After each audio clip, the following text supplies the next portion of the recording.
Taylor Vitani. Thank you so much for joining us for another episode of The Living Show, Living in Shelby Township. I am here with my new friend, Marvin Pettway. Marvin, what do you do? Tell us a little bit about what you do. Well, presently I'm I'm actually the lead project forester with ReLeaf, Michigan. Okay. We're a statewide tree planting organization. We came out of an affiliation with the National Arbor Day Society, and we've been planting trees across Michigan for well over 33 years. We started in 1988. Melinda Jones is my director, does a great job. We planted in over 400 communities in Michigan, throughout Michigan. So, including Shelby Township. All right. Yes, indeed. Doing a beacon tree planting that I thoroughly enjoyed, and thank you for allowing me to participate in commemoration of some of the Shelby Township history. Of course, we're so glad that you're able to meet with us today and talk about it. So today we are at the Onyx Tree Trail here in Shelby Township. So why don't we take a walk and kind of get to know the trees here a little bit? Certainly, wonderful place to be.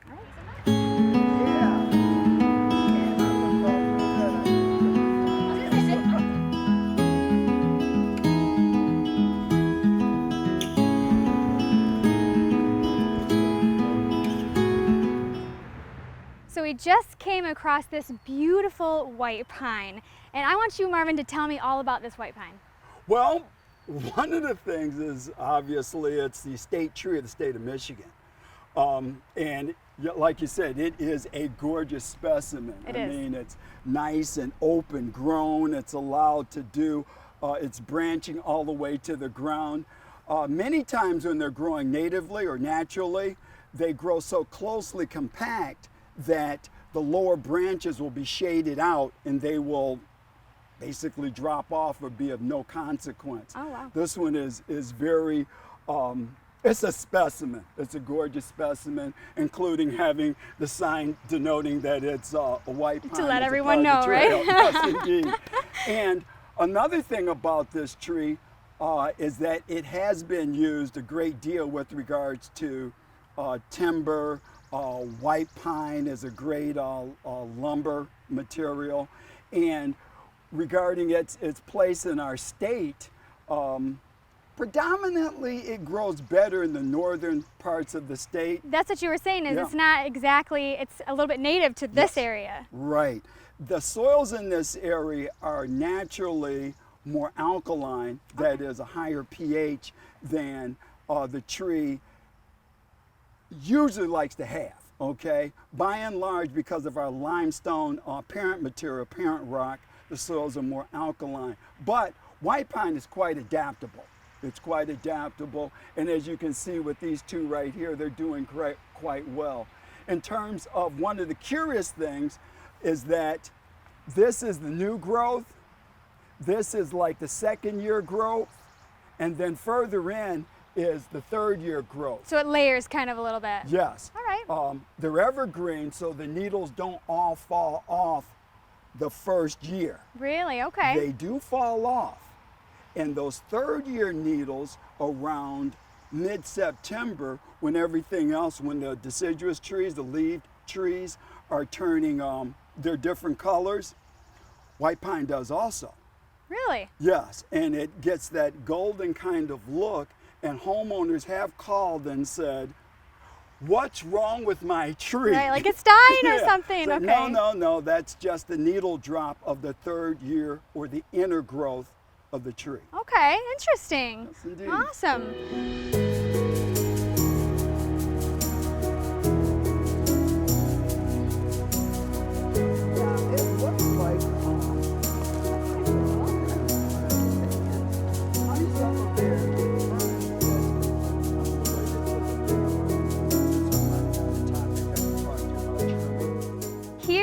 Have now come across these beautiful trees behind us. Over here we have the Norway spruce. Will you tell us a little bit about the Norway spruce, Marvin? Well, first of all, it's from, in terms of its native range, is Northern Europe, Norway. But the other thing about it, it is one of those kind of trees that has a massive presence. As a matter of fact, you guys were telling me you're not quite able to get all of it into your camera view. And we love them because, one, they are very adaptable to our Michigan soils. They handle the soils well. They handle the climate well.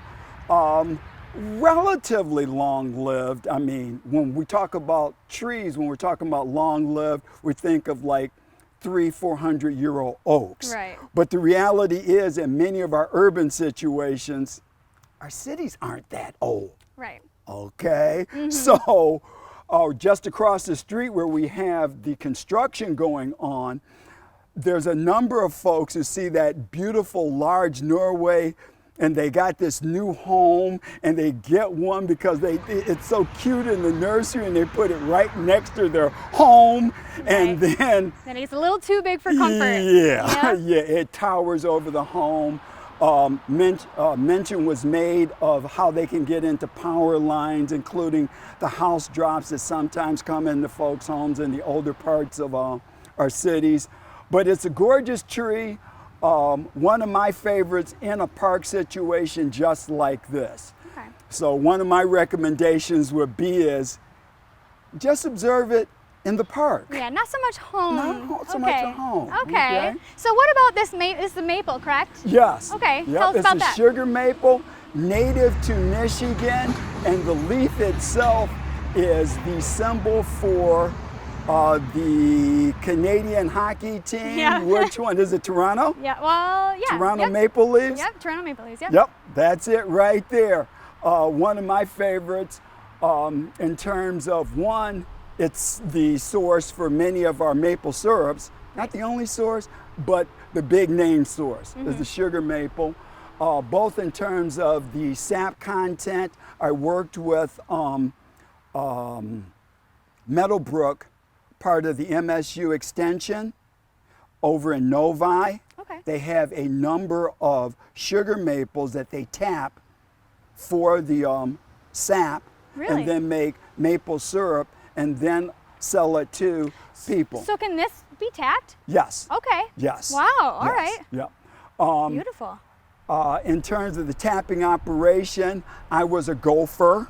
That is, the gentlemen who were very knowledgeable, thank you all, yes, would tell me to go for that and go for that. So I really don't know the process that well. Right. But yes, it's native to Michigan. Again, it's one of those kind of trees that do well in parks. They don't do well roadside or intense urban situations because of a number of factors. Matter of fact, when it was noticed that some of the older sugar maples in some of our cities were declining, the researchers really had no definite answer for it at that time, and they called it maple decline. Okay. Which, if you have a PhD, you can say that with authority. If you don't, then everybody... I do not have a PhD in trees.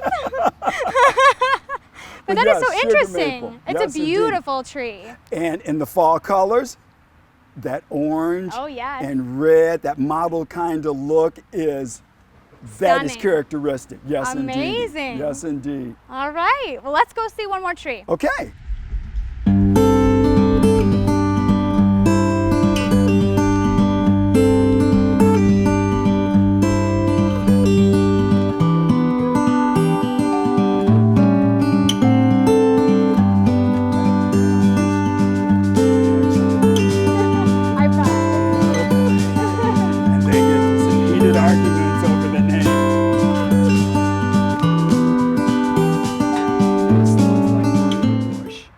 Certainly not least, we have the redbud. So to give us a little bit of information on this redbud right here. Wonderful tree. This is an ornamental tree. I've talked about the trees that I wouldn't recommend for most home situations, residential situations, street situations. This tree is great in a home situation. So this is the tree you should buy for your home area. Okay. It handles all of our Michigan soils from the wettest to the driest, certainly in our lower Michigan area. in terms of its ornamentation, its ornamental properties. It's one of the first ones to come out in the spring. Okay. It's called a red bud, and actually the flowers come on a nice little pink, look like little buds all over the tree. Cool. They're just the coolest thing. They're the harbinger of spring. Okay. You know, So that's what the first signs that tell you that spring is here. Yep, Okay. you can count on robin redbreast, which they're around all the time, but also redbud are very great trees. Okay. Now, I will caution you, you see these little seed pods Yeah. up in this one? Yep. Each and every one of those seed pods have maybe 4 or 5 seeds. Each one of those seeds will germinate. It is prolific. Oh, wow. If this were not native to Michigan, we would consider it invasive. Okay. Yeah, it is aggressive. Okay. And you can be aggressive whether you're native or non-native. But in terms of its ability to continue on with its progeny or through its progeny, no problem with red bud leaving. So the lots area. of leaves Yep. is what you're telling me. Another thing that the propagators, that is the plant producers who work with various characteristics of plants to give different forms, they now have red buds that have burgundy leaves. Okay. Very pretty. Forest pansy is one of them. They have weeping form, much like, say, the weeping willow, but this is a smaller tree. It's like a smaller version of that then. Okay. They have a couple of varieties of those. The ones that I most remember, most recently I looked up, was one that only gets about 8 foot high by about 4 feet wide. Okay. And it has this beautiful weeping characteristic. Oh, wow. That one would look great near somebody's entryway, Yeah. as opposed to a large Norway maple. Just a hint, folks. Right. But it is a great tree, very, very much adaptable to our climate and our location in terms of soils. Awesome. Well, thank you so much for joining us today, Marvin. We had so much fun talking to you about these trees, and I've really learned so much, and I know everybody watching has too. So thanks for joining us. I only ask that you ask me back again. Of course we will.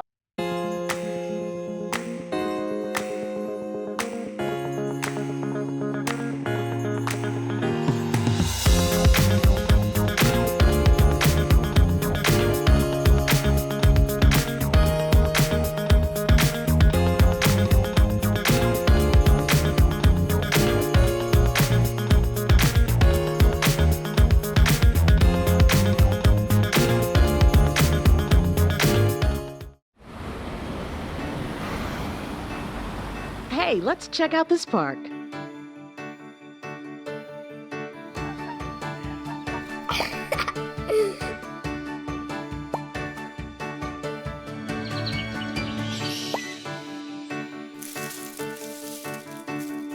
Oh, wow, that's really cool.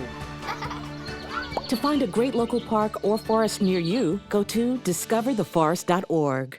Nestled behind the Shelby Township Activity Center sits a fenced-in blue court.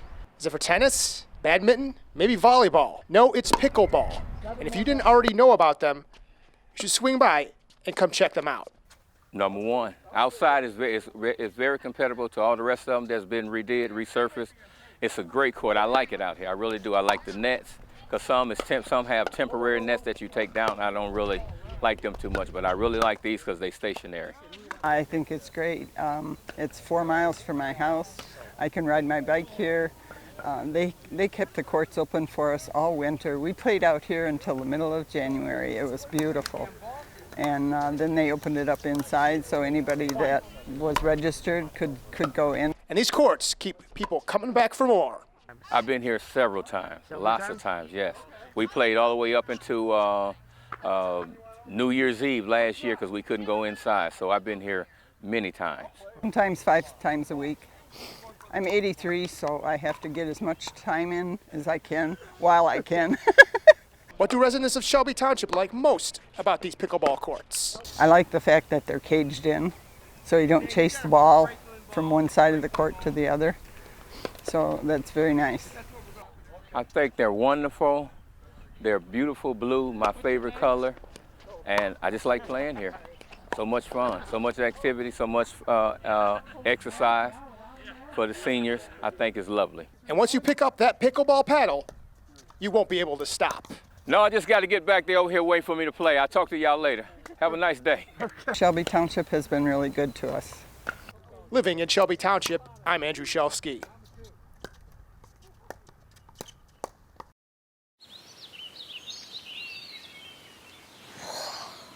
Oh, look, a redhead. Staring contest.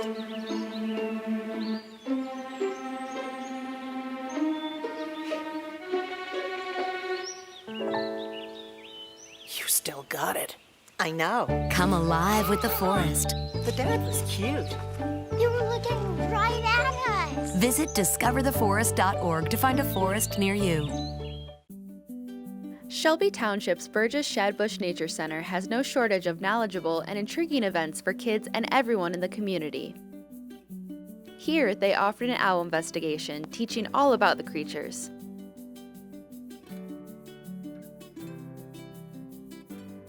Participants could view the taxidermied body of a real owl and the kind of mice they eat.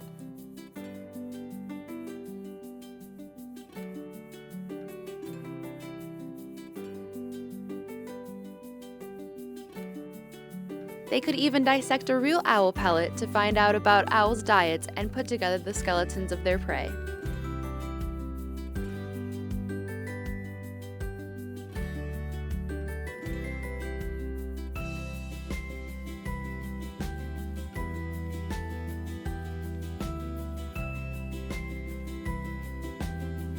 The Nature Center is frequently putting on a variety of events that could appeal to anyone's interests. For more information and to stay up to date on events being offered by the Burgess Shadbush Nature Center, check out their page on the township's website or follow them on Facebook.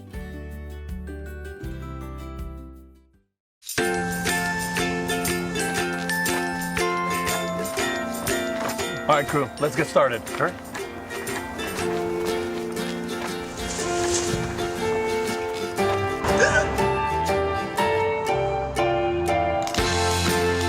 Don't ignore the law. You must call 811 at least 2 to 3 days before any digging project so you can avoid hitting our essential buried utilities. For digging projects big or small, make the call to 811. I'm Nancy Larco, and I'm the president of the Friends of the Shelby Township Library. The Friends of the Library, we are a 501c3 corporation, and our sole function is to raise money for library programs. And I'm speaking to you in front of the tent for the perennial exchange. We've had one every year for, I believe, the past maybe 12 years or so. We didn't have one last year because of COVID. So this has been a really fun day for us. Lots of people were here. You don't have to actually bring something to exchange. People are more than happy to give you whatever their excess is in their yard, and they tell you how to plant it and where to plant it. It's just a fun day for everybody. We plan to do it again next year. Of course, it'll be at the new facility. We try to have it in the middle of May because perennials you can take out of the ground. Even though it's been a little chilly, the perennials are fine. We don't do anything with annuals, or we don't sell annuals or anything like that because they're not hardy enough until after Memorial Day generally. So it's usually in the middle of May. Look for the information on the library Facebook page. It's just a really fun day for the community and for us. Humans have been gathering around fires, sharing stories for centuries. It appears these hot ashes are about to be dumped, which could possibly start a wildfire. Oh my gosh, bear! Wait just a minute. Is that the Smokey Bear? He scared us. How will Smokey deal with such a hot situation? Precisely. The garden hose defense. Next, a thorough stir. Then another spray. And finally the true test, feeling if the ashes are cool. It looks like they are. Bravo. Wait, do you mind if we could just... Ah yes, the selfie. A ritual practiced so frequently with this tribe.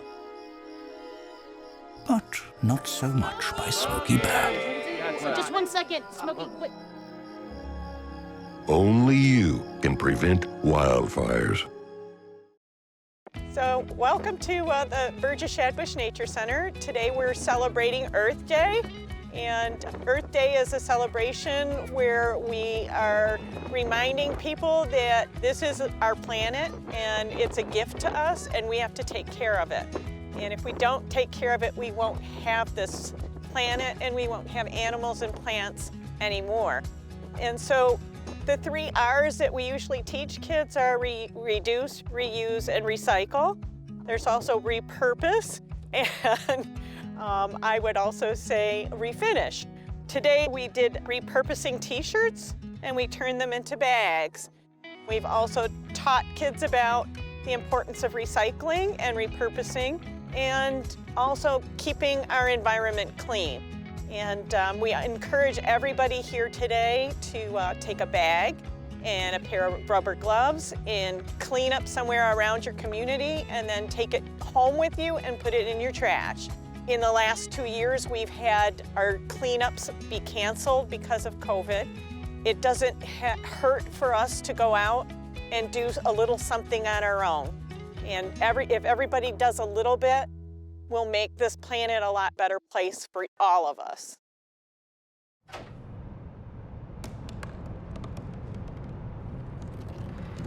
They said I couldn't dream. Called me a piece of trash and swore that's all I'd ever be.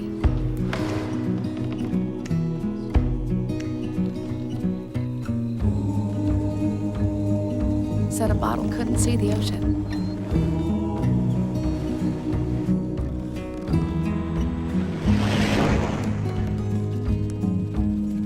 Give up.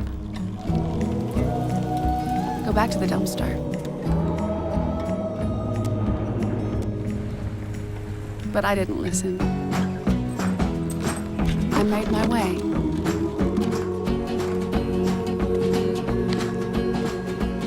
And now, I am what I've always wanted to be.